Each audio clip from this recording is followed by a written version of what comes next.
Beliau adalah Coach Nugi Al-Afghani. Kita masuk di sesi Business Resilience Protocol.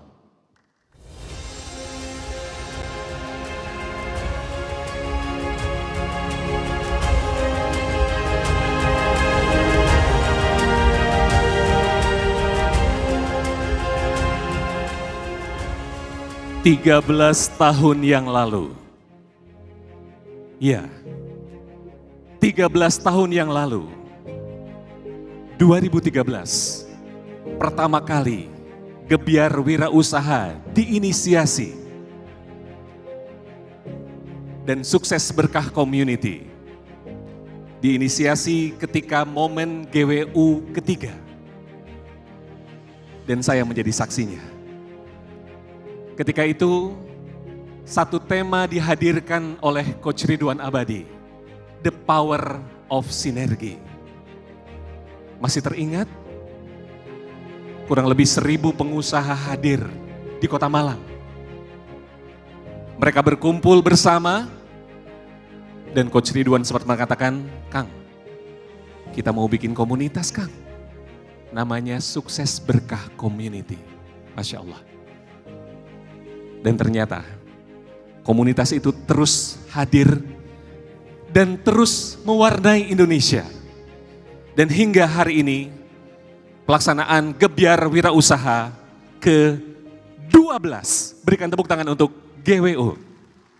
Dan sahabatku, selain itu GWU juga merupakan wadah untuk bersinergi para pengusaha muslim di Indonesia. Sebagai komunitas dengan pendampingan bisnis terbaik. Insya Allah. Mengapa pendampingan bisnis? Karena ternyata banyak bisnis yang bisa dimulai. Mudah untuk memulai bisnis. Tapi tidak mudah untuk mempertahankannya, betul? Bukan karena kurang pintar. Atau mungkin bukan karena kurang modal. Tapi memang bisnis tidaklah berjalan dengan lurus. Selalu ada tanjakan. Selalu ada turunan.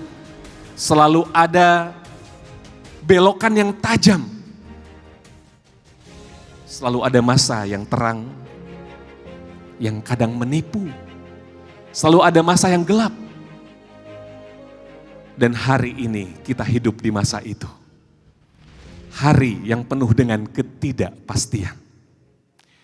Strategi yang kita susun hari ini belum tentu relevan esok hari. Pasar yang terbuka hari ini mungkin besok tutup. Teknologi berkembang, pola konsumsi yang berubah, dan ketidakpastian menjadi teman kita sehari-hari. Namun kemarin Coach Ridwan sempat berkoordinasi dengan saya dan tim dan mengatakan, namun Kang, namun sekarang titik terang sudah mulai terlihat. Sebuah berita baik untuk kita. Peluang sudah makin ada. Ekonomi mulai bergerak dan kesempatan mulai terbuka luas. Tapi justru di fase inilah banyak pengusaha yang lengah. Karena harapan tanpa kesiapan adalah jebakan. Dan disinilah pentingnya satu kata yang akan kita bahas selama 2 hari. Resiliensi. Business resilience. Business resilience bukan berarti kebal akan masalah. Bukan, teman-teman sekalian. Bukan berarti tidak pernah jatuh. Tapi tentang tetap berdiri ketika diuji. Tetap tegak dan berpikir jernih ketika tertekan. Tetap bergerak meski arah terus berubah. Dan resiliensi adalah kemampuan untuk tetap agile, adaptif terhadap kondisi yang ada saat ini. Menyesuaikan dan konsisten meski prosesnya panjang. Dan ternyata nilai ini bukanlah nilai atau hal yang baru. Berabad-abad nun jauh di sana Rasulullah Shallallahu Alaihi Wasallam pernah merasakan hal yang lebih pelik, hal yang lebih berat daripada kita semua. Bayangkan, Rasulullah dan para sahabat ketika itu diboikot secara ekonomi, keterbatasan sumber daya manusia, keterbatasan sumber daya makanan dan lain sebagainya. Anak-anak menangis, orang tua kebingungan apa yang perlu dilakukan. Dan boikot itu dilakukan bertahun-tahun oleh orang-orang kafir Quraisy terhadap orang-orang muslim, orang-orang mukmin. Tapi satu hal yang Rasulullah terus lakukan adalah Rasulullah tidak membina sahabat untuk sekedar bertahan hidup, bukan sekedar. Tapi beliau membina mental. Beliau membangun karakter. Beliau menanamkan nilai. Apakah para sahabat ketika itu pernah jatuh? Ya. Apakah sahabat gagal? Pernah. Namun mereka tidak berhenti, sahabatku. Mereka tidak berhenti untuk terus belajar. Mereka tidak berhenti untuk terus beradaptasi. Mereka tidak berhenti untuk terus bangkit. Karena yang dibangun oleh Rasulullah bukan hanya hasil, tapi ketangguhan jiwa. Dan pada hari ini, semangat itulah yang terus dihidupkan oleh Sukses Berkah Community. Masya Allah.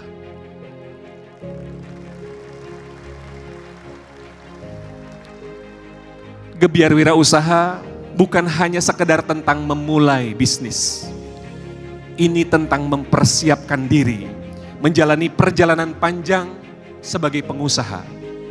Tentang membangun mental yang tahan banting. Tentang belajar dan berproses. Tentang bertumbuh bersama. Karena pengusaha kuat, ingat dan camkan baik-baik, karena pengusaha kuat tidaklah lahir dari acara sehari,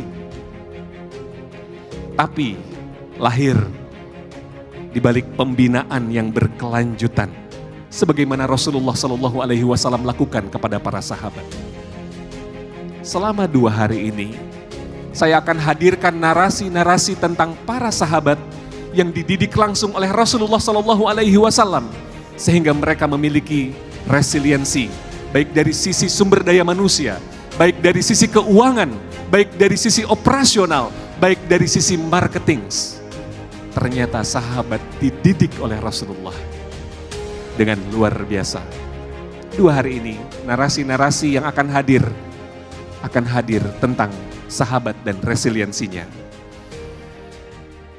Karena pengusaha yang kuat tidak lahir dari acara sehari, tapi pada pembinaan yang berkelanjutan. Dan di balik semua proses itu ada satu hal yang perlu kita miliki, yaitu keikhlasan. Keikhlasan untuk membina dan dibina. Keikhlasan untuk dipimpin dan memimpin. Keikhlasan untuk didampingi dan mendampingi. Dan keikhlasan untuk mengantarkan orang lain untuk tumbuh. Dan itu, keikhlasan itu terlihat dari sosok yang akan hadir sesaat lagi. Seorang sahabat, seorang guru, beliau yang tidak pernah menjanjikan jalan pintas. Beliau yang selalu menawarkan proses. Bahkan ada satu event yang terus diadakan setiap tahun dengan berkelanjutan yang bernama One Year Coaching. Coba saya ingin tahu siapa yang sudah pernah One Year Coaching, coba angkat tangan, katakan saya. Masya Allah. Ada pasti merasakan. Yang belum, selamat bergabung pada saatnya nanti insya Allah. 1 tahun belajar, 1 tahun diuji, 1 tahun dibentuk, karena pengusaha tidak cukup diberi motivasi. Tapi perlu dibina dengan kesabaran dan penuh dengan keteladanan.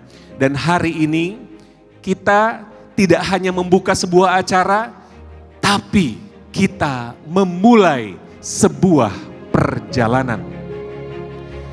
Perjalanan membangun resiliensi, perjalanan bertumbuh sebagai pengusaha, dan perjalanan menuju satu kata yang ultimate bernama keberkahan. Dan perjalanan hari ini akan kita lanjutkan bersama sosok yang luar biasa. Ikhlas mengantarkan, konsisten membina, dan berpengalaman dalam mendampingi para pengusaha.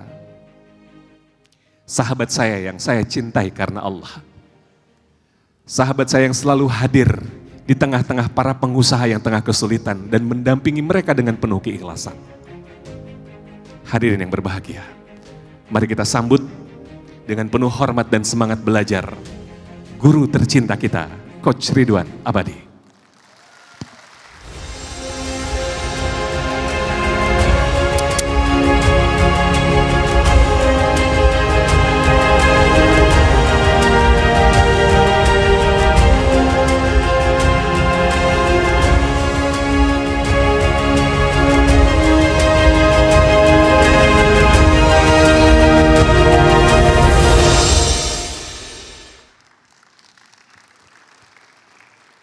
Bisnis bukan tentang sekedar cepat, tapi bisnis juga harus kuat. Dan resiliensi berbicara tentang bagaimana kita menjadi tangguh dan menjadi kuat.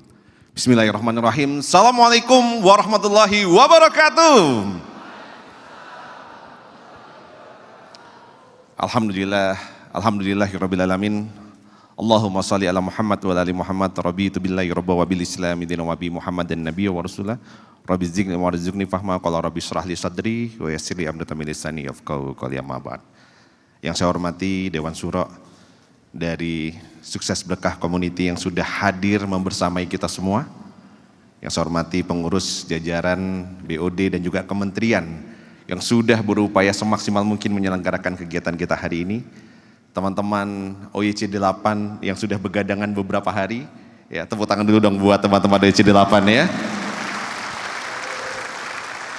Para narasumber, undangan, tokoh-tokoh yang sudah hadir, terima kasih banyak sudah memenuhi undangan dan hadir berkenan ke sini. Dan juga tentu seluruh hadirin yang saya cintai karena Allah. Semoga Allah hadirkan keberkahan pada kita semua. Semoga Allah berikan pada kita petunjuk. Dan semoga Allah angkat derajat kita menjadi lebih baik lagi. Dan semoga acara ini bisa menjadi wasilah hidayah pada kita semua. Dan Allah berikan petunjuk terbaik dalam setiap keputusan yang akan kita buat. Selamat datang di Gebiar Wirausaha ke-12. 12 tahun rasanya mengawal dan juga membersamai teman-teman. Dan hari ini kembali ke kota Yogyakarta. Ya, 2 tahun yang lalu di tempat yang sama bertemu dengan ribuan pengusaha. Dan semoga ini menjadi momentum pertumbuhan buat kita semua di awal tahun ini ya. Sahabat sekalian, tema kita hari ini adalah bisnis resiliency. Kenapa tema ini menjadi tema yang kita angkat? Saya banyak sekali membaca postingan, ikut dalam banyak forum, hadir di banyak kelas. Begitu banyak tokoh dan juga orang menganggap bahwa 2026 ini adalah tahun yang berat. 2 tahun yang lalu kita merasakan ekonomi mulai merasa agak susah, jualan mungkin semakin seret. Ya. Sepertinya kayaknya walaupun angka di neraca, angka di laporan pemerintah ekonomi bertumbuh, tapi kita yang ada di grassroots, di lapangan kita ngerasa 2 tahun agak berat. Dan saya ketemu dengan banyak orang dari kota ke kota ketika saya hadir, mulai banyak yang mulai kehilangan harapan, kayaknya bisnis berat. Sehingga banyak yang merasa menatap 2026 ini dengan kondisi yang sedikit pesimis. Dan pertanyaannya, apakah Anda sama? Merasa berat 2 tahun terakhir? Tapi saya sampaikan pada teman-teman semua ketika saya ketemu di banyak forum. Alhamdulillah saya membersamai puluhan pengusaha dan ratusan teman-teman di program OYC. Melihat data, melihat dari progres, melihat pertumbuhan sejak kuartal ketiga keempat tahun 2025, ya 3 bulan terakhir, kuartal keempat, saya ngelihat mulai banyak ya angin-angin yang saya lihat sudah menunjukkan angka-angka pertumbuhan. Maka teman-teman sekalian, acara ini Salah satu tema yang kita angkat, kita ingin memberikan optimisme pada teman-teman semua menyongsong 2026. Karena kalau kita lengah 2 tahun kita ngerasa kayaknya suasana berat, terus akhirnya kita nggak siap dan kita ngerasa ya sudahlah kita ngalir saja, maka peluang-peluang besar itu bisa jadi bukan kita yang mengkonversi. Maka teman-teman selamat datang di forum, di mana di forum ini kita akan mengecas bersama semangat, memupuk kembali bersama asa, dan bagaimana kita bersama-sama bergandengan tangan untuk kita bisa mengkonversikan peluang itu menjadi pertumbuhan kita di tahun 2026. Are you ready? Gak kedengeran, are you ready? Are you ready? Semoga tahun ini menjadi tahun pertumbuhan yang baik buat kita semua. Tema bisnis resiliensi ini saya desain, saya buat sejak kurang lebih 3-4 bulan yang lalu dan saya sampaikan di beberapa forum annual meeting. Jadi mungkin beberapa teman-teman yang sudah pernah ikut kelas annual meeting saya sedikit mungkin mengulang. Tapi saya ingin semua teman-teman yang hadir hari ini memiliki frame yang sama, semangat yang sama. Kita flashback sedikit tahun 2025. Tahun 2025 saya menyampaikan bukan tahun yang mudah. Saat itu saya berbicara tentang warfare. Ini ekonomi yang berat. Kenapa? Data-data yang kita bahas pada saat tahun 2025 ya, hampir mayoritas terlaksana, kejadian gitu ya. Saya memforecast 2025, waktu 2024 akhir GWU dan juga beberapa annual meeting saya bilang 2025 itu bukan menjadi tahun yang mudah teman-teman. Harus siap, harus siaga. Kenapa? 2025 kondisinya akan berat. Ya. Apa yang kita ngelihat ya? Ini maaf ya kalau tulisannya agak kecil, ya, baru lihat tadi juga di belakang.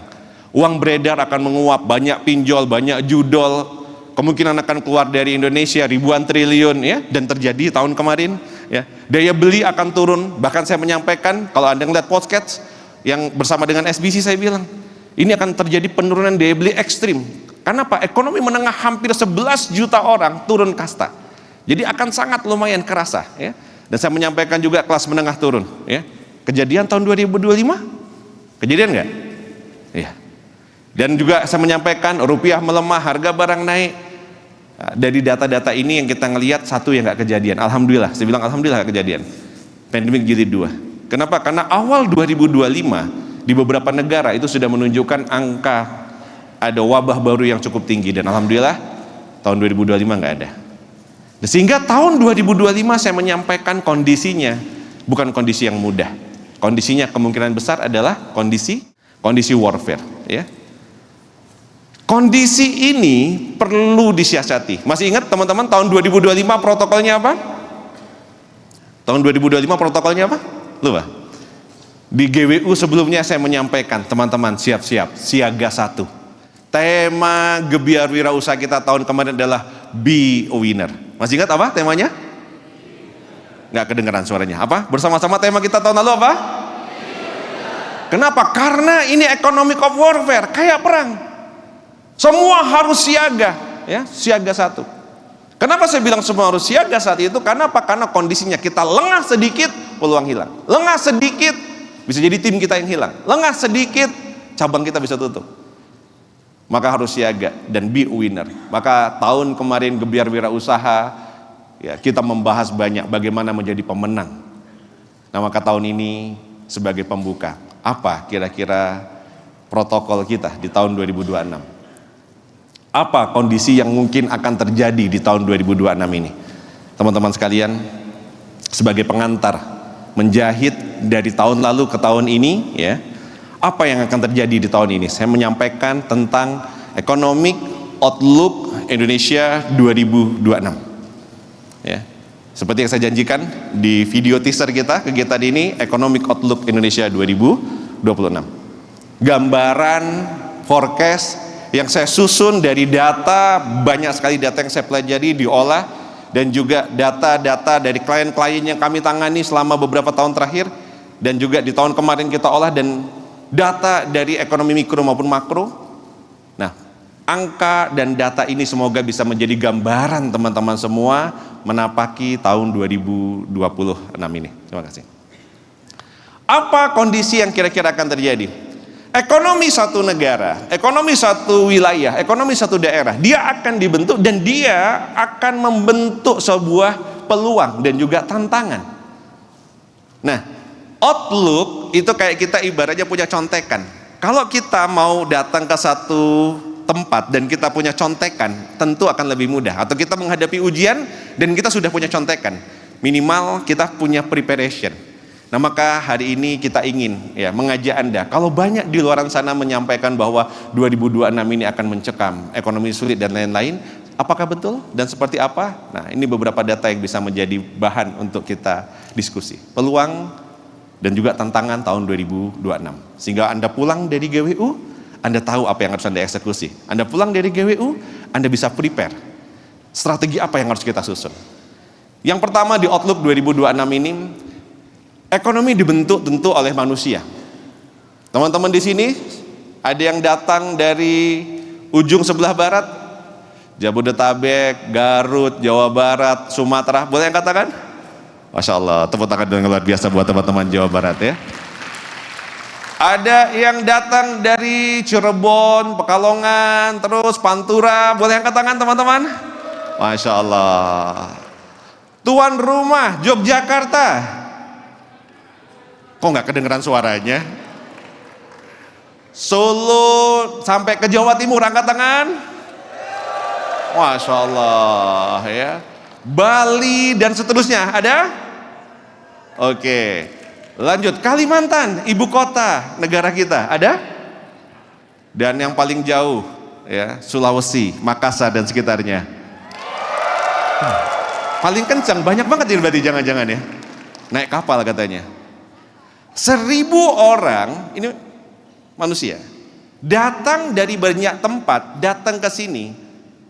Ketika kita datang ke satu tempat, Anda menghidupkan ekonomi, beli tiket pesawat, kereta api dan lain-lain, isi bensin, tol, ada yang naik angkutan umum, Anda datang ke sini, Anda cari hotel. Maka manusia inilah yang membentuk ekonomi. Kita spending. Maka tempat yang dia banyak dari luar spending ya, maka tempat itu hidup. Kenapa Bali bertumbuh? Kenapa? Karena banyak orang dari seluruh dunia datang ke sana, dia spend di sana. Nah maka ini akan membentuk. Nah maka ekonomi dibentuk karena ada orang spending. Maka kita pertama kali harus tahu, kira-kira di Indonesia, siapa yang spending uangnya? Siapa yang kira-kira membentuk ekonominya? Kita ngelihat yang pertama adalah generation and technology. Ini menjadi outlook yang akan membawa peluang dan tantangan. Tadi saya waktu gladi bersih baru lihat ternyata dari belakang nggak kebaca. Jadi Anda fokus dengan suara saya saja ya, insya Allah saya sampaikan. Yang pertama adalah generasi. Paling tidak, mereka yang masih punya uang dan dia akan spending di tahun 2026 ini siapa saja? Yang pertama, uang old money. Nah, ikutin bareng-bareng, namanya apa? Old money. Lebih kencang, apa? Oh ya, ada generasi X. Biasanya sudah kayak PL Chandra, rambut agak sedikit memutih, ya, tampilan sudah lebih santai, ya. Kayak teman-teman di sini sebagian old money. Generasi X ini generasi yang sudah agak senior. Ya. Mereka punya uang, uangnya sudah cukup mapan, kebutuhan sudah tidak terlalu banyak, sehingga mereka orang-orang yang sangat mencari prestis, quality. Ya. Kenapa kalau mereka mencari quality? Kenapa? Karena mereka uangnya sudah banyak, pengeluaran sudah nggak terlalu banyak, ya, sudah matang, sudah mature. Nah maka membidik market ini, mereka masih mencari brand, mereka masih mencari sesuatu yang membuat mereka bisa nyaman dan seterusnya. Tapi di bawahnya ada namanya generasi millennials. Di sini saya lihat sebagian besar tadi ketika saya berinteraksi banyak generasi milenial, usia kurang lebih 45 tahun ke bawah, ya, 40 tahunan itu masih millennials. Saya mau tanya, halo? Kamu millennials ini sering disebut namanya sandwich generation. Kenapa dia sandwich? Dia harus menanggung biaya hidup orang tua, menanggung biaya hidup anak, dan menanggung biaya hidup dirinya sendiri. Sering burn out. Kenapa? Di kantor dia jadi CEO. Tahu CEO? Bukan film Korea itu, bukan ibu-ibu ya, bukan seri itu. Tapi CEO itu apa? Iya, Chief Everything Officer. Semua dikerjain. Maksudnya apa nih? Sebagian di sini. Dia dapat uang, dia harus bayar sekolah anak-anaknya, dia harus memenuhi kebutuhan pribadi dan juga pasangannya, dan harus tiap bulan transfer. Jadi stres. Harus bisa membahagiakan banyak orang di waktu yang bersamaan, sehingga mereka menjadi generasi yang sangat perhitungan, hemat. Ulangin bareng-bareng, generasi apa? Kenapa? Mereka menjadi berhemat, harus membagi uang yang didapatkan. Posisi sudah bagus, ada yang direktur, manajer, top manajemen. Milenial sudah di sana. Tapi pengeluarannya lagi banyak-banyaknya, dan tulang punggung generasi saat ini itu adalah generasi X. Nah, karena mereka lagi banyak-banyaknya, rumah juga mungkin masih sebagian belum punya sendiri, masih tinggal di apartemen, biaya transportasi, mereka menghidupkan ekonomi, tapi mereka menjadi sangat berhemat sekali. Maka generasi yang ini uangnya banyak, menghidupkan sebagai besar market, tapi value for money. Dan yang ketiga, Gen Z.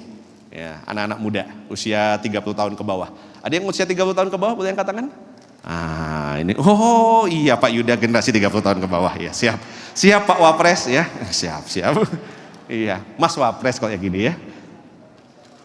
Nah, generasi ini mereka udah kerja, jadi level posisinya manajer ke bawah, supervisor, atau sebagian di antaranya mereka tidak mau terikat jadi influencer, konten kreator, ya. Dan mereka punya banyak uang. Bedanya pengeluaran mereka belum besar. Sebagian di antaranya malas menikah, ya, child free. Sehingga apa? Uangnya ngumpul, tapi mereka menjadi generasi impulsif. Ulangin bareng-bareng, generasi yang apa? Impulsif itu apa? FOMO. Kalau nggak ngonten nggak keren, kalau yang lain nggak lagi hype, kita nggak ikutan, kayaknya ketinggalan zaman. Sehingga FOMO, dan hidupnya memutuskan kadang bukan karena kebutuhan tapi karena keinginan. Maka disebut namanya impulsive buyer. Sehingga mereka ini punya duit gajian 3 juta dari kantor, ya, spending budgetnya beli kopinya 1,5 juta sebulan. Nongkrong di warung kopi, ya. Habis itu apa? Ya, saldo GoPay, ShopeePay harus banyak. Kenapa? Check out setiap hari, walaupun ya datang nggak tahu dipakai atau tidak dipakai. Kenapa? Impulsif. Halo? Ini generasi namanya generasi strawberry. Tapi mereka punya uang. Banyak uangnya? Yes. Tapi mereka kadang short term. Kenapa mereka short term? Dapat duit hari ini, dinikmatin hari, karena mereka tidak berpikir jangka panjang. Nah, teman-teman harus tahu, oh ini marketnya. Ada berapa tadi sudah? Ada 3. Yang pertama apa? Ya, Gen X ini senior-senior. Yang kedua? Ya, milenial yang lagi banyak uang tapi harus berhemat sekali. Cangkang ikat pinggang. Yang ketiga? Gen Z uangnya banyak tapi mereka impulsif. Kenapa? Ya, mereka tidak berpikir jangka panjang hari ini. Bahkan tidak di antara mereka tidak berpikir untuk punya. Nggak harus punya mobil. Kenapa? Bisa sewa, bisa Gojek, bisa Grab car, bisa seterusnya. Ya.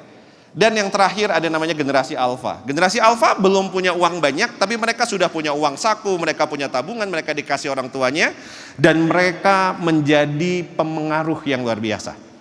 Pemengaruh itu maksudnya gimana? Karena orang tua generasi milenial dan generasi X atau Gen Z sebagian udah mulai punya anak, anaknya generasi alpha, dan anak yang generasi alpha ini biasanya orang tuanya merasa punya hutang. Senin, Selasa, Rabu, Kamis, Jumat kerja terus nggak urusin anaknya. Anaknya diasuh sama gadget. Nanti hari Sabtu, Ahad dia tanya sama anaknya, "Nak, mau makan kemana?" Betul apa betul? Ada yang kayak gitu di sini? Kenapa? Ngerasa punya hutang. Akhirnya anaknya bilang, "Aku mau makan di sini, aku mau jalan ke sini." Anak menjadi pemengaruh. Nah, maka 4 inilah yang membentuk ekonomi. Kita harus tahu dulu. Oh, mereka cara mendekatinya nggak sama. Bisa jadi Anda punya bisnis marketnya Gen X, oh berarti harus ngomong kualitas. Bisa jadi Anda marketnya adalah Gen milenial, maka Anda harus tahu mereka bukan pelit, tapi memang mereka harus berhemat, pengeluarannya banyak. Bisa jadi Anda marketnya adalah Gen Z, yang mereka cepat sekali membuat keputusan, Anda lelet, mereka check out di tempat lain. Atau bisa jadi Anda sekarang sedang membidik Gen Alpha untuk menjadi pemengaruh. Kenapa? Karena orang tua mau datang kalau anaknya yang minta. Nah, ini adalah yang membentuk generasi kita, ya. Saya percepat. Selain dari generasi ini ada teknologi. Tahun ini adalah tahun kemarin ya, 2025-2026 adopsi AI tercepat, ya. Jadi kita sudah ada, bukan sedang menyongsong, sudah ada di tengah-tengah era artificial intelligence. Decision, keputusan apa segala macam banyak sekali sudah dipengaruhi oleh artificial intelligence. Nah, maka AI ini ngerubah bentuk bisnis, ngerubah model bisnis, ngerubah skill yang harus dibutuhkan. Bukan lagi menjadi wacana, tapi memang sudah terjadi.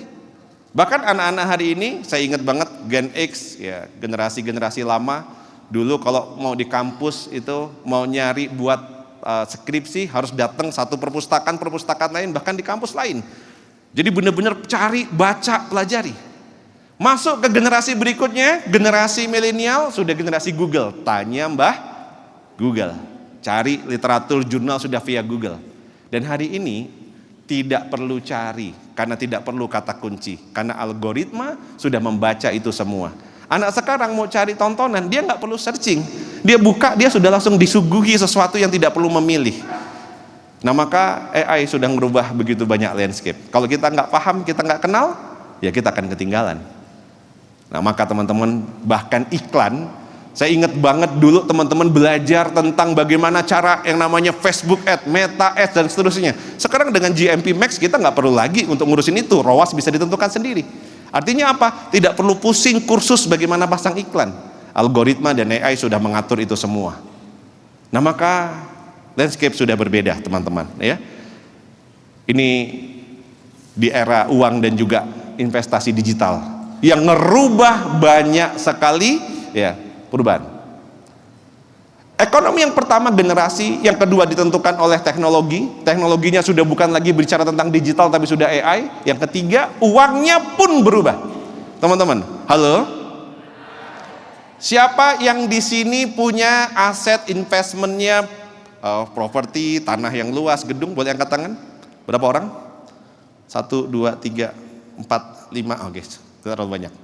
Tapi saya mau tanya, yang datang ke sini yang punya akun untuk ya di dalamnya punya saham, ya, perusahaan-perusahaan yang listing di bursa, entah mungkin Anda Stockbit, entah Anda mungkin pakai di Bibit dan lain-lain, boleh angkat tangan? Angkat tangan. Berapa banyak? Jujur. 1, 2, 3, 4, 5, oke lumayan banyak. Ketika saya bicara investasi fisik, sebagian.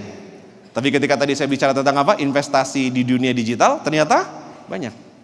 Mengenal istilah blockchain, atau mungkin teman-teman sering pernah dengar kripto, yang sekarang influencernya lagi ya, bermasalah.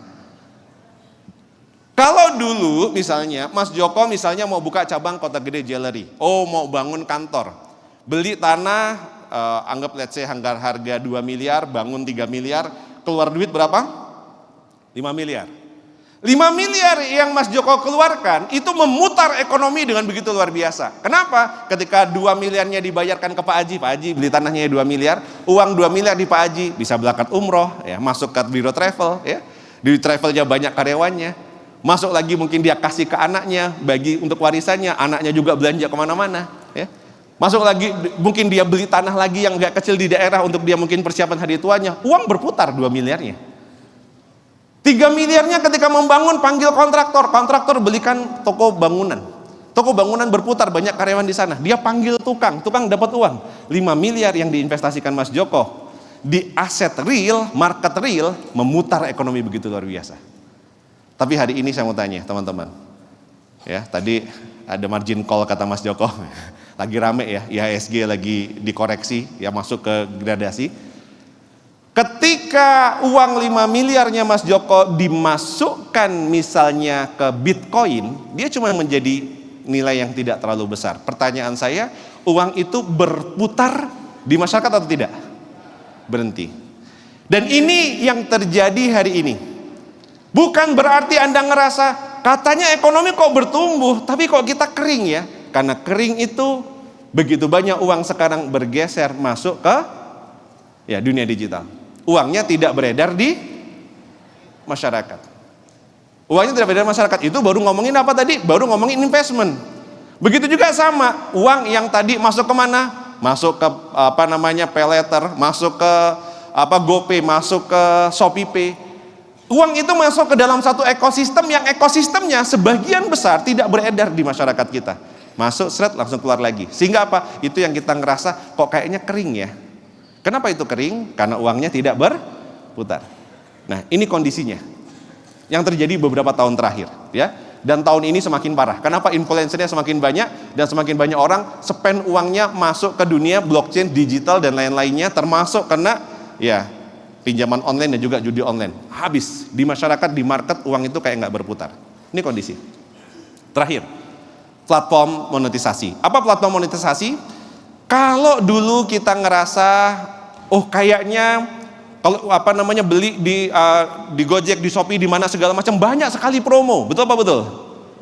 Banyak banget kayaknya diskon, banyak banget ini. Yes, karena saat itu eranya burn money. 2017, 2021, 2022 itu luar biasa platform burn money. Kenapa? Fasenya acquisition. Tapi ketika platform sudah mulai listing, mereka sudah mulai masuk untuk IPO, founder-foundernya mulai exit, maka era itu sudah berganti. Dari era mereka bakar uang untuk mendapatkan customer, sekarang waktunya mereka cari uang. Namanya monetize atau dimonet.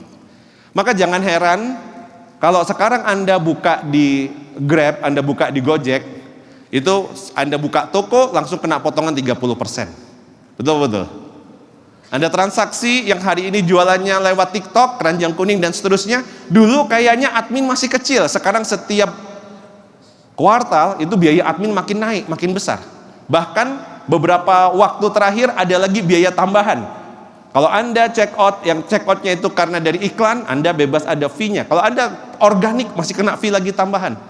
Per transaksi kena lagi fee 1.200 dan seterusnya. Itu namanya platform sudah mulai masuk fase cari uang. Dan platform itu bisa ngasih traffic suka-suka dia pegang trafficnya. TikTok itu bisa dengan suka-sukanya dia mau ngasih Anda pengunjung atau tidak pengunjung, live tidak live. Anda bisa di shadow ban kalau nggak mau ikutin aturannya dia. Sampai segitunya. Kalau Anda mau dapat omset banyak dari sana, harus nurut sama mereka. Ngeri kan? Nah, ini namanya era brutal, ya. Era di mana mereka sudah monetisasi dan biaya jadi semakin besar. Saya nangani beberapa perusahaan yang mereka digital, itu omsetnya naik. Tapi marginnya semakin tipis. Kenapa? Karena platform sudah ngambil terlalu banyak. Saya bilang terlalu banyak. Anda kalau mau benar-benar survive di TikTok, Anda survive di Shopee, itu paling nggak harus spend 30-35% dari omset Anda untuk platform, iklan dan lain-lainnya. 30%. Perusahaan kita sendiri mungkin punya marginnya cuman 25-30%. Habis. Nah, ini saya bilang, ya. Nah, berikutnya teman-teman, market secara makro. Kalau tadi ini adalah mikro, kalau di bawah nggak kelihatan, fokus dengan suara saya saja ya. Maka secara makro, sektor real, ya kita ngelihat biaya energi, maksudnya apa ya, listrik, transportasi dan lain-lain itu semakin tahun semakin naik, BBM semakin naik. Maka apa? Membuat bisnis online sudah mahal, biaya kirimnya pun nanti akan mahal. Transportasi, shipping dan lain-lain ya. Dan konsumen itu makin selektif, ya. Hari ini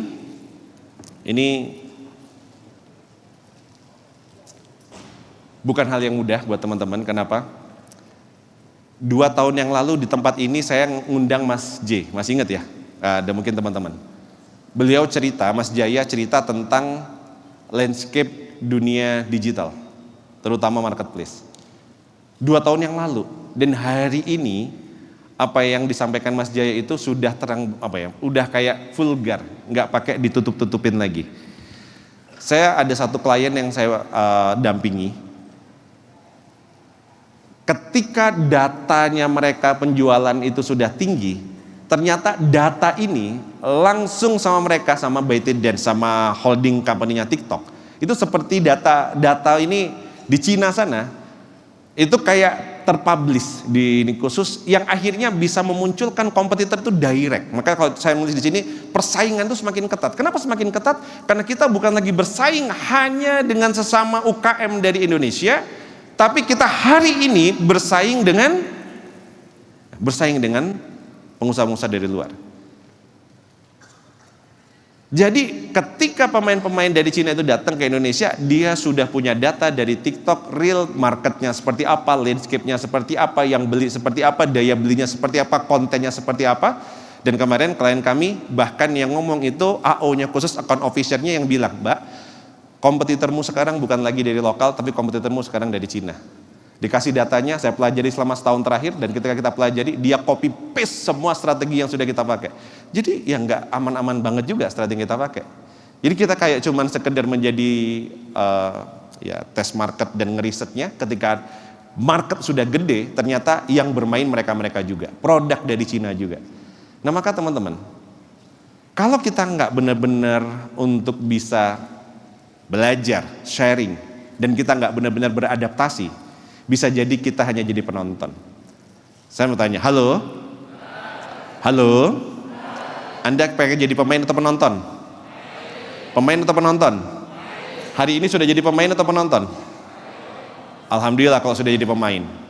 Tapi sebagian besar itu hanya nonton, ngeliat gimana ya omset miliaran triliunan itu berputar dan kita hanya dapat recehannya, bahkan kita hanya jadi budaknya saja. Nah ini paling mengerikan, hati-hati.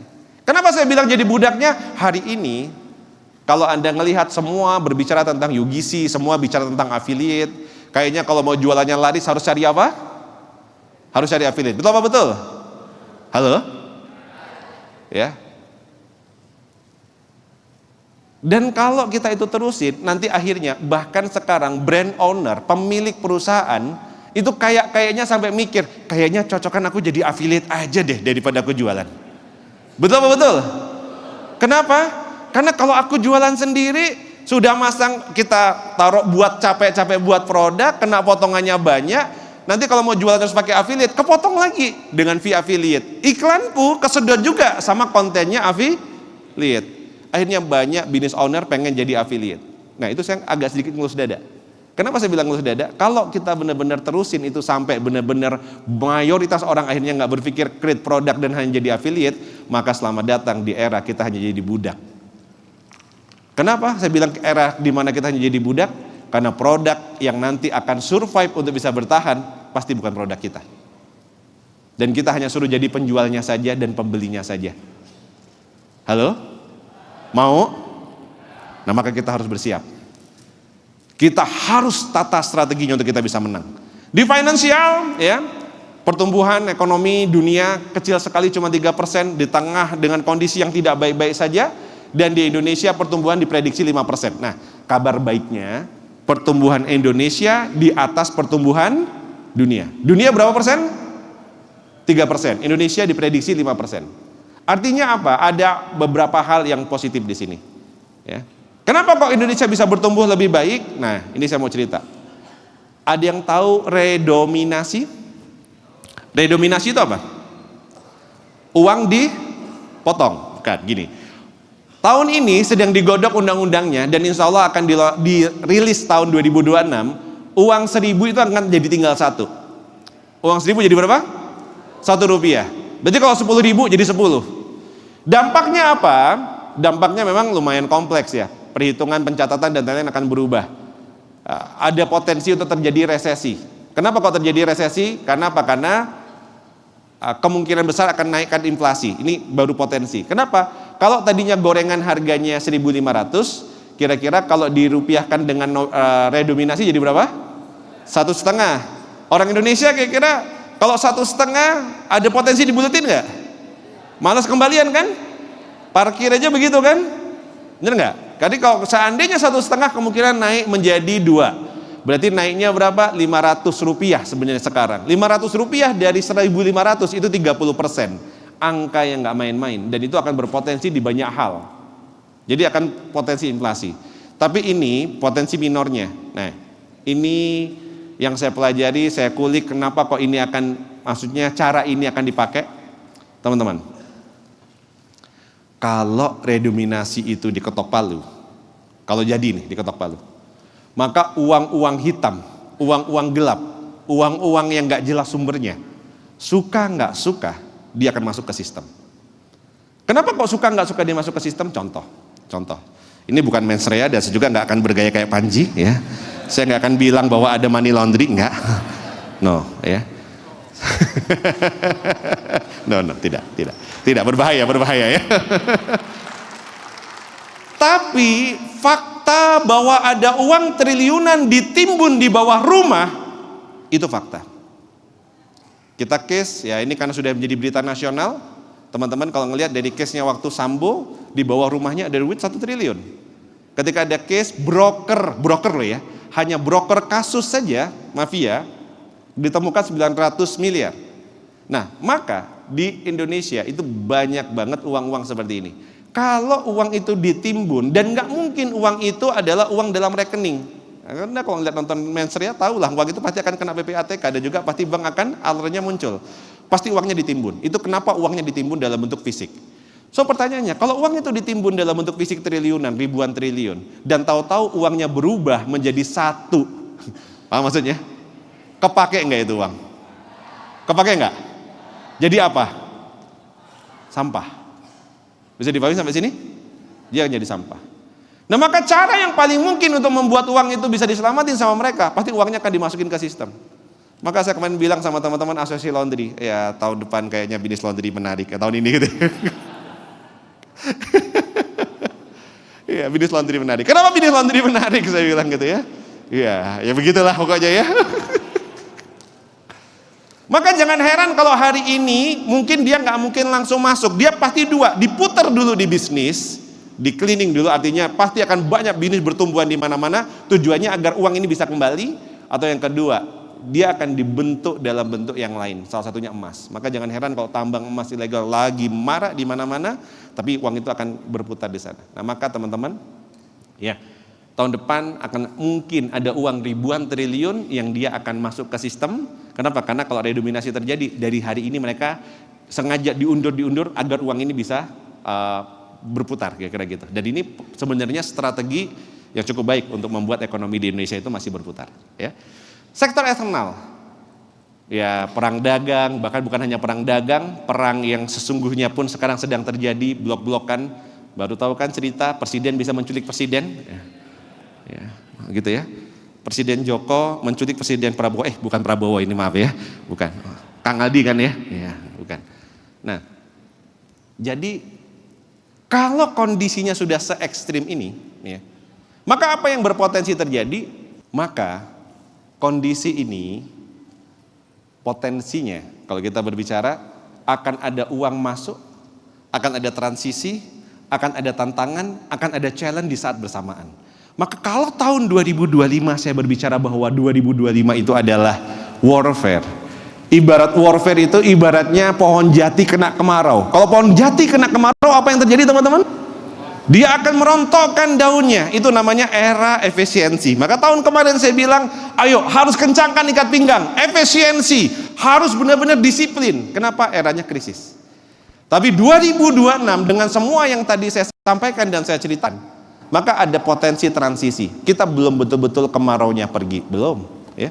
Kita belum benar-benar kemaraunya pergi. Kemarau belum benar-benar pergi. Tapi, ya, kalau kita ngelihat ekonomi sudah mulai menunjukkan, ya, sedikit banyak secercah harapan. Nah, era transisi kayak gini seringkali membuat orang itu tidak aware, seringkali membuat orang itu untuk lengah. Padahal era ini adalah era transisi yang harus kita itu betul-betul fokus.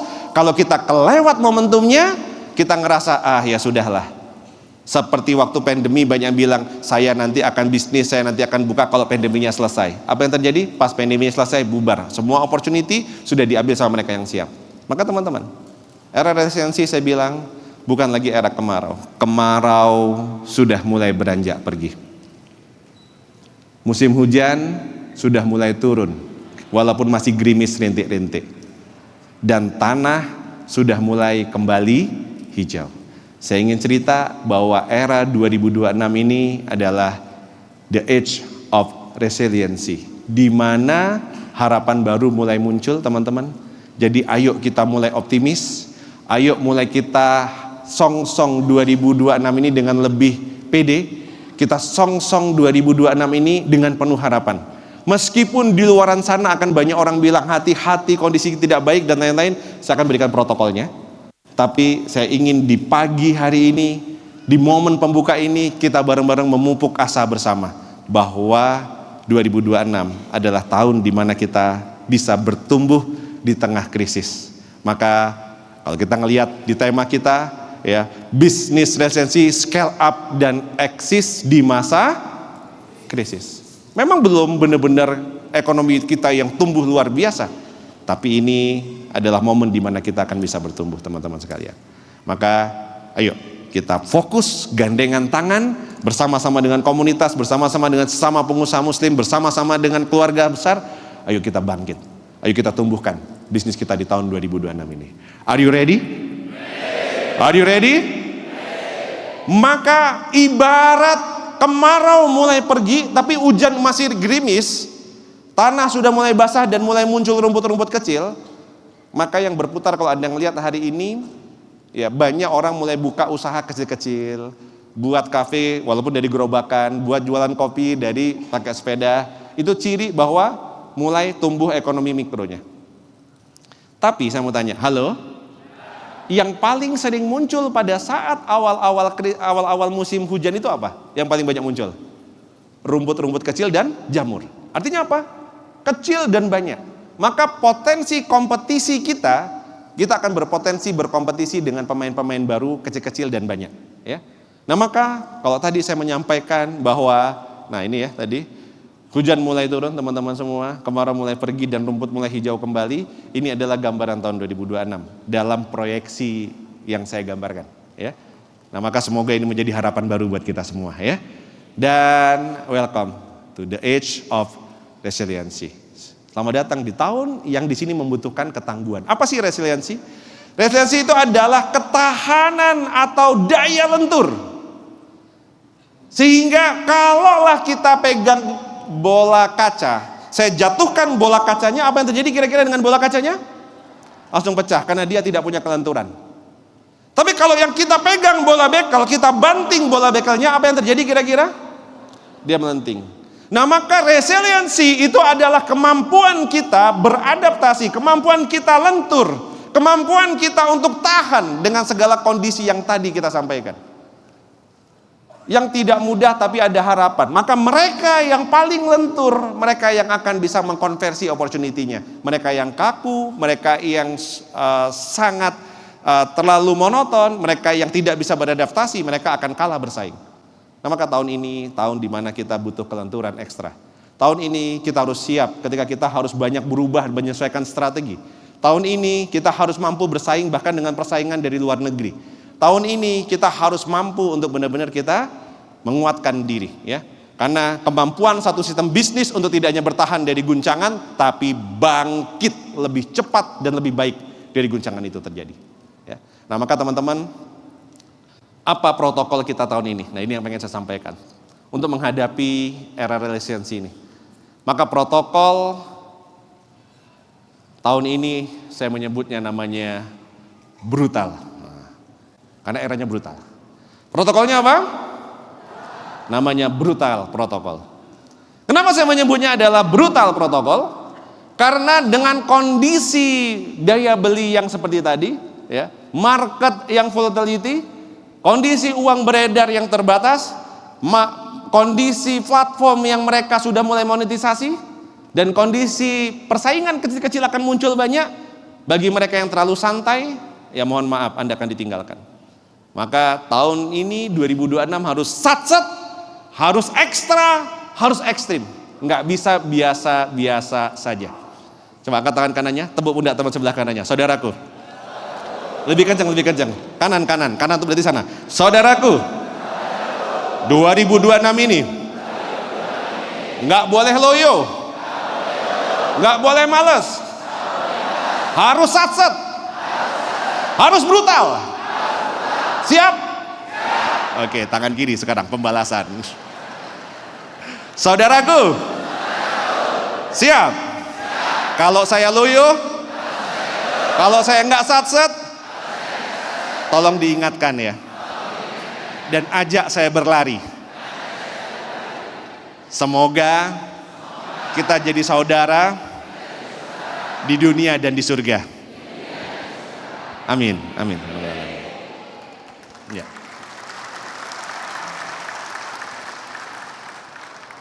Saya ketemu dengan banyak teman-teman pengusaha 2 tahun terakhir ketika saya jalan dari Sumatera sampai ke Makassar. Saya ngobrol dan saya ngelihat bisnisnya oke, potensinya bagus. Tapi ketika saya ngobrol banyak yang bilang, ya coach kondisi ekonomi kan lagi nggak bagus. Ya coach kondisi gini, kenapa nggak buka cabang? Kenapa nggak tambah karyawan? Kenapa kok nggak iklan? Ya segini aja kayaknya cukup. Saya ketemu dengan banyak sekali pengusaha yang mentalitinya menurut saya kurang resilience, kurang brutal. Kita butuh pengusaha-pengusaha muslim itu yang tangguh, pengusaha-pengusaha muslim yang kuat, Kenapa? Karena sudah waktunya kekayaan, kekuatan ada di orang-orang yang tepat. Pengusaha-pengusaha yang taat, pengusaha-pengusaha yang soleh dan soleha seperti antum semua. Dan satu kelemahan kebanyakan kita, karena kadang-kadang kita salah mengartikan kata-kata juhud dengan ngerasa, sudahlah, rezeki kan sudah diatur. Saya mau ngoyo juga ngapain. Maka jangan salahkan ketika pengusaha-pengusaha yang mungkin tidak taat, yang serakah, yang merusak hutan, yang ilegal, mereka lah yang berhasil. Maka tanggung jawab kita sebagai seorang pengusaha muslim maka adalah kita harus menjadi pengusaha yang sukses, yang mampu menggunakan uang itu untuk kebaikan. Nah, maka teman-teman, kita juga harus brutal dalam konotasi yang positif. Kita juga harus kuat, harus tangguh dalam konotasi yang positif. Sudah waktunya Anda bertumbuh bisnisnya berpuluh kali lipat dari sekarang. 2 tahun terakhir dikatanya di masa krisis dan bahkan sejak COVID, saya membersamai pengusaha-pengusaha yang kami dampingi tetap bertumbuh, tetap buka cabang, tetap mereka ekspansi, tetap mereka scale up. Maka ini bukan tentang masanya, tapi ini tentang apakah kita mau atau tidak. Maka saya mau tanya teman-teman semua, meskipun 2026 ini krisis, apakah Anda siap untuk Anda tetap eksis dan Anda tetap scale up? Siapa yang mau meskipun andainya krisis dan tetap pengen eksis dan scale up, angkat tangan bilang saya. Ya Allah ya Rabb, jadikanlah pengusaha-pengusaha yang hadir hari ini ya Allah adalah pengusaha yang kan Kau derajat, angkat derajatnya. Kau beli pertolongan, datangkan konsumen-konsumen terbaik, datangkan partner-partner terbaik buat mereka ya Allah, dan jadikanlah bisnis mereka adalah bisnis yang berkah berlimpah ya Allah. Nggak apa-apa banyak ya Allah, yang penting berkah ya Allah ya. Semoga semua yang hadir hari ini Allah undang untuk bisa umroh setiap tahun, bisa berhaji segera ya. Maka teman-teman semua, tumbuhkan bisnis kita apapun yang terjadi. Jadikan bisnis kita kendaraan surga kita. Jadikan bisnis kita adalah kendaraan surga, kendaraan pertempuran kita. Pertama, di marketing and sales apa protokolnya? Di marketing and sales protokolnya tentu adalah brutal marketing ya. Ya, ini karena pasarnya adalah value for money, maka Anda harus kuasai dan dominasi semua kanal, nggak usah pilih-pilih. Misalnya, hari ini walaupun TikTok kondisi kayak tadi, Anda harus optimasi di sana. Hari ini misalnya Anda mau di Shopee, masuk juga di Shopee. Sosial media, hajar sosial media. Offline. Kalau perlu Anda buat keliling, Anda punya tim canvassing dihajar. Kuasai semua kanal. Kita nggak bisa hanya berbicara tentang, saya jagoan di satu titik. Ya. Yang kedua, bangun traffic mandiri. Anda kalau menggantungkan dengan hanya traffic dari platform, selamat datang, Anda hanya akan jadi sapi perahnya mereka saja, jadi ATM-nya mereka. Maka pikirkan bagaimana Anda bisa menguasai traffic Anda sendiri. Pikirkan bagaimana Anda punya database dari customer Anda. Pikirkan bagaimana caranya Anda bisa membangun orang datang tanpa harus lewat platform, walaupun platformnya tetap Anda jalankan. Tapi Anda harus sudah mulai berpikir bagaimana membangun traffic mandiri. Ya, saya sedang mengaktifasi di beberapa klien kami yang ketergantungan dengan traffic online-nya sudah sampai 70-80%, kita buatkan website sendiri, kita buatkan e-commerce-nya sendiri, kita bangun sistemnya. Untuk apa? Karena sudah nggak bisa kita bergantung pada platform. Habis. Ya. Yang berikutnya adalah bangun mesin konten viral. Kita nggak bisa, kalau hari ini Anda hanya menguasai, Anda mau pakai affiliate, Anda ini selesai. Maka kita sendiri harus bisa punya mesin bagaimana kita ngebangun bisnis kita lebih dikenal di banyak orang. Kenapa? Market Gen Z itu impulsif sekali. Jadi kalau kita nggak punya konten-konten yang viral, bisa jadi kita nggak masuk dalam katalog mereka, kita nggak masuk dalam listingnya mereka. Maka Anda harus berpikir bagaimana Anda bisa ngebangun konten-konten viral ini. Berikutnya, Anda harus bagaimana memikirkan marketing yang sangat efisien. Bagaimana marketing ini adalah cost-nya bisa sangat efisien. Pelajari namanya UGC, User Generate Content. Libatkan customer Anda.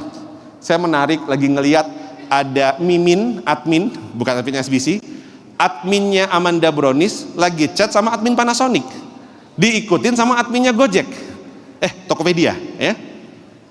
Artinya apa? User generate content ini bagaimana kita menciptakan orang-orang itu ngelihat itu secara organik, bukan lagi karena iklan, karena orang udah jenuh dengan konten-konten yang isinya iklan. Tapi mereka pengen konten yang lebih natural, konten yang seolah-olah adalah keseharian, seperti ada laundry yang dia laundrynya cuma di rumah, di balkon yang agak kumuh, dia jualan laundrynya tapi di situ kelihatan ada salah satu brand. Ada yang tahu laundry apa? Iya. Nah, itu contoh user generate content, ya. Nah, Anda harus pikirkan. Tapi ini tenang, nggak saya nanti akan cerita, akan ada protokolnya akan dijelaskan oleh expertnya. Saya hanya mengantarkan saja, ya. Sales protokol 2026 seperti apa teman-teman? Funneling closing Anda harus cepat. Kenapa? Karena marketnya impulsif. Anda lelet kayak tadi, selesai. Karena apa? Karena mereka ketika ngeklik, dia ngelihat, tahu-tahu Anda nggak langsung tangkap, hanya hitungan detik dia akan ditawari promo lain di bawahnya. Entah itu di TikTok, entah itu di Meta, entah itu di Shopee. Itu kalau Anda nggak langsung konversi, di bawahnya langsung dikejar dengan iklan-iklan yang lain. Karena semua orang melakukan cara yang sama. Nah, maka harus punya cara bagaimana mengkonversi dengan cepat. Ya. Salesforce-nya yang tinggi, respon cepat, terintegrasi, dan multi-channel sales. Nggak bisa Anda hanya mengandalkan sales hanya satu lini. Oh, saya online saja, offline saja. Era ini era brutal, bro. Harus apa? Brutal. Semua kuasain dulu. Nanti pelajari mana yang paling fit, mana yang paling powerful, mana yang paling bisa Anda penetrasi, mana yang paling memungkinkan untuk Anda kuasai, mana yang ngasih feedback paling bagus, itu Anda leverage di skill, skalanya lebih besar. Tapi untuk sementara lakukan semua, nggak boleh fanatik hanya menggunakan satu kanal. Nah, era brutal seperti ini, ya. Oke. Nah, berikutnya adalah di production. Di production teman-teman, PR teman-teman adalah bagaimana Anda bisa membangun produk value for money. Ulangin bareng-bareng. Produk yang apa? Value for money. Value for money artinya gimana? Kita nggak bisa hanya mengandalkan, oh produkku paling bagus, produkku paling berkualitas, tapi harganya mahal banget. Kita lihat Tesla kalah dengan BYD. Tesla tahun 2025 kalah dengan BYD. BYD nggak begitu dikenal sama orang, tapi kalau kita ngelihat penjualan mobil listriknya mengalahkan Tesla dengan harga yang jauh lebih murah daripada harganya Tesla, hampir separuhnya. Maka kalau kita ngelihat dari banyak case, hampir di semua industri, mobil, motor, handphone, elektronik, pakaian, mereka yang mampu membuat produk value for money. Value for money itu apa? Produk berkualitas tapi dengan harga yang terjangkau. Contohnya kayak tadi, ya mobil-mobil listriknya Cina itu dia value for money. Dan hampir semua. Kemarin saya ada teman baru pulang dari Guangzhou, dia cerita di sana harga satu baju di Cina berapa? Kalau kita mau ngambil impor dari sana, ada yang tahu berapa harganya? Berapa? 30.000? No, 0,5 US dollar. Let's say kurang lebih sekitar 8.000. Tapi pengambilan minimal 1.000.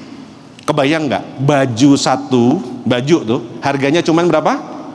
8.000. Terus gimana penjahit kita mau bersaing?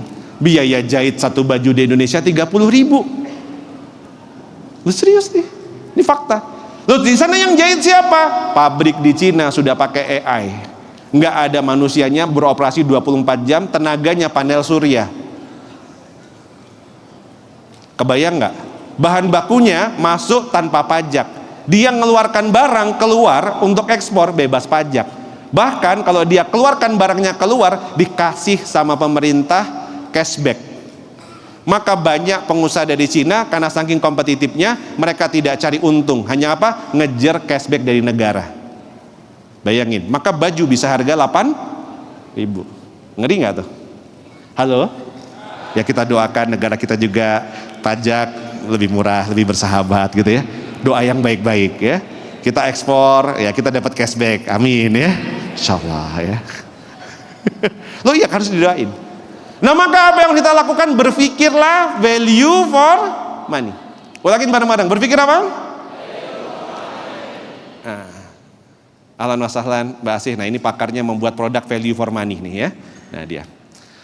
Berikutnya apa? Pengembangan produk berbasis data driven. Hari ini kita mau riset market, riset kompetitor, riset apa itu mudah sekali. Maka data driven menjadi sudah keharusan. Saya ngebantuin ngeriset klien hanya pakai Google Gemini, dia sudah ada deep research-nya. Pakai deep research sudah dapat data kompetitor, analitiknya dalam banget. Dan itu nggak nyampe 30 menit.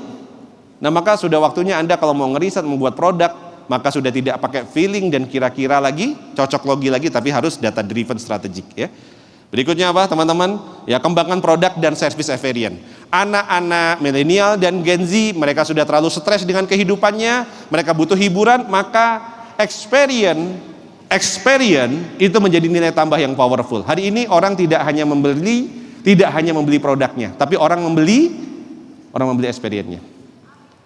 Nah maka Coach Nugi, beliau adalah salah satu pakar service excellent dan juga experience strategik. Nah, bisa belajar juga nanti sama beliau. Hari ini hidden gem, orang cari kuliner bukan yang brandingnya gede banget, tapi orang justru cari tempat yang orang nggak tahu itu di mana. Dan jadi punya kebanggaan kalau dia makan ke sana. Sehingga apa? Experience menjadi sesuatu. Cara makannya, cara pakainya, cara belinya itu menjadi experience yang menjadi nilai tambah teman-teman semua. Ya. Operasional protokolnya apa? Operasional yang ramping, cost leadership, agile strategi, tadi adaptasi. Ini sudah menjadi sesuatu yang tidak bisa Anda tunda. Standarisasi, otomatisasi dengan teknologi dan AI sudah nggak bisa dipungkiri. Maka operasional yang dia cost leadership-nya menang. Cost leadership itu adalah beroperasi dengan skala biaya terendah, maka dia akan menang. Maka gimana caranya Anda bisa membangun, buat produk berkualitas, R&D jalan terus, 3 bulan sekali keluar produk baru, riset experience-nya, produknya value for money, dijalankan dengan operasional yang excellent dengan biaya terendah. Nah, ini protokolnya. Mudah? Tentu tidak. Mudah tentu tidak. Ya. Nah, maka teman-teman harus berjuang. Ya. Terakhir, di sini adalah people protocol dan finance. People protocol ahlinya Mas Joko Wadianto, beliau menulis buku bareng sama saya di Super Team. Saya menjadi saksi mendampingi 4 tahun perusahaan beliau, bagaimana beliau mendidik dan membentuk timnya. Super Team beneran, ya tim yang luar biasa. Ya, insya Allah nanti sore beliau akan cerita bagaimana tentang people protocol. Nah people protocol tim kecil lincah tapi sangat produktif, udah nggak ada pilihan. Nggak bisa lelet-lelet, nggak bisa pakai tim yang disuruh dulu baru jalan. Harus tim yang punya inisiatif. Tim yang dia bisa bergerak bareng, nggak usah banyak drama, ya.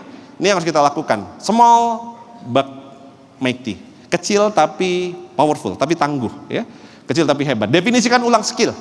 Kenapa harus definisikan ulang skill? Karena skill yang lama bisa jadi tidak relevan. Saya gemes, gregetan dengan tim yang dia suruh buat desain aja 3 jam. Saya bilang, saya prompting aja 5 menit jadi itu desain. Nah maka skillnya sudah bukan lagi bagaimana membuat desain dari nol pakai Corel Draw, tapi bagaimana bisa membuat desain lebih cepat dan lebih powerful dari AI. Nah itu contohnya. Bangun budaya kerja dan gap kompetensi. Ya. Berikutnya terakhir, finance protokolnya. Apa? Di finance protokol tentu yang paling penting harus Anda antisipasi adalah ini era di mana uang itu susah. Saya ulang sekali lagi ya. Era di mana uang itu susah, teman-teman. Sampai orang itu muter kepala gimana caranya uang itu bisa ini. Amerika diambang kehancuran. Kenapa Amerika itu diambang kehancuran? Hutangnya sudah nggak masuk akal. Tahun kemarin kalah neraca perdagangan dengan Cina. Sudah kasih tarif apa segala macam tetap babak belur. Maka apa yang mereka lakukan? Sebenarnya saya itu penasaran. Kenapa? Donald Trump itu dari partai Republik itu bukan partai yang senang perang. Demokrat itu partai perang. Ketika Donald Trump dia tahu-tahu kok war terus. Saya berpikir enggak, dia orang bisnis, dia bukan orang perang. Kalau perangnya dia adalah perang dagang. Jadi ketika dia keluarkan B2 Spirit untuk dia ngebom Iran dan seterusnya, saya ngulik cari datanya semuanya, akhirnya confirm. Ternyata itu semua cuma gertakan saja. Gertakan itu artinya apa? Dia nggak sungguh-sungguh mau perang sama Iran. Dia nggak mau sungguh-sungguh mau perang sama Rusia. Yang dia lakukan adalah perang itu dibuka untuk menjadikan diplomasi. Agar apa? Harga naik apa segala macam volatility, yang dia kejar adalah salah satu negara dengan cadangan emas terbesar itu adalah Amerika. Dan untuk membuat neracanya dia membaik adalah apa? Maka dia naikkan harga emas itu sampai berkali lipat. Bagaimana kondisi emas itu bisa naik berkali lipat kalau krisis? Gimana kalau seandainya itu krisis terjadi? Maka orang akan takut pegang dolar, orang akan takut pegang saham dan yang lainnya. Orang akan cari yang betul-betul ada fisiknya. Maka emas harganya udah nggak masuk akal. Nah ketika harga emas sudah tinggi sekali, kalau kita ngelihat negara yang dia punya cadangan emas besar banget, maka nilai kekayaannya langsung naik berkali lipat tanpa dia perlu jualan. Itu engineering aja sebenarnya. Begitu juga dengan minyak, dia kuasai Venezuela dan seterusnya, itu untuk dia menguatkan secara cash flow. Nah maka teman-teman semua, karena waktu saya sudah habis, saya cuma pengen cerita sama teman-teman, harus smart, harus kuat, nggak cukup hanya cepat, dan semoga kita semua bisa selamat. Karena at the end, game ini bukan hanya tentang siapa yang bisa mengumpulkan margin paling besar. At the end adalah siapa yang bisa menabung untuk akhirat yang paling banyak. Kita berbisnis, kita mikirkan strategi. Anda datang jauh-jauh ke sini, saya tidak berharap Anda hanya datang untuk Anda dapatkan ilmu dan uang yang banyak pulang dari sini. Tapi Anda harus jadi pengusaha yang tangguh, pengusaha yang kuat, pengusaha yang hebat, agar apa? Bermanfaat buat banyak orang dan juga untuk agama kita. Maka jadilah pengusaha yang sukses, jadilah pengusaha yang kaya raya, jadilah pengusaha yang mampu bersaing di apapun kondisinya. Tapi jangan hanya berhenti untuk diri kita, tapi kita membangun bisnis dan kejayaan ini adalah untuk generasi kita yang masa datang, untuk agama kita, karena kita adalah brand ambassador dari agama kita. Ya, teman-teman, terakhir ini protokol yang terakhir, banyak-banyak berdoa, banyak-banyak bertaubat, dan makin taat. Ini protokolnya. Ya. Kenapa banyak-banyak berdoa? Kita punya senjata yang Allah kasih privilege buat kita, apalagi ini udah menjelang nanti bulan Ramadan. Gunakan doa ini menjadi kekuatan terbesar kita. Karena semua yang di atas itu ikhtiar kita sebagai manusia. Hasil akhir tetap Allah yang tentukan. Maka jangan pernah berkecil dan kehilangan harapan, karena kita masih punya Allah yang mengabulkan doa-doa kita. Yang kedua, banyak-banyak bertobat. Karena yang mengunci rizki kita itu adalah maksiat kita. Setiap hari mungkin kita bermaksiat, maka banyak-banyaklah bertobat, banyak-banyak beristighfar.